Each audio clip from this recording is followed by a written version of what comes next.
marunong masyado na mag-ano? Live mo na yun. Hindi. Video lang yan. Edit mo lang. Guys, nasa braso na tayo. Guys. Ang isuot ko game si Hilot naman guys, yung pinsan kong vlogger din.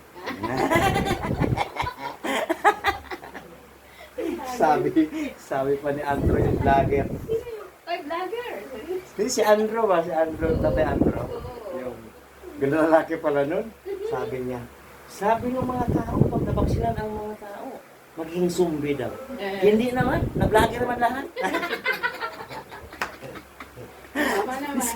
Shout out guys. Totoo yun guys. Si Tatay Andrew, idol ko yan. Tatay Andrew. Vlogger lahat. Wala pa.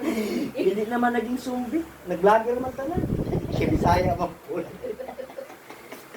nako. Wala pa ako mag-vlog doon. Maghanap ako ng ano kung ano gagawin kong vlog.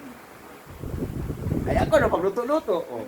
Pero alam mo ang maganda dyan, maraming viewers, wag lang ka umasa sa mga comment o react. Kasi doon ka mag-advise sa viewers. Kasi kung marami kang viewers, ibig sabihin, mapaisipin ka. Pinagis ka sa maraming topic. Pero, panuorin mo yung bawat lumalaan sa Guys, thanks for watching.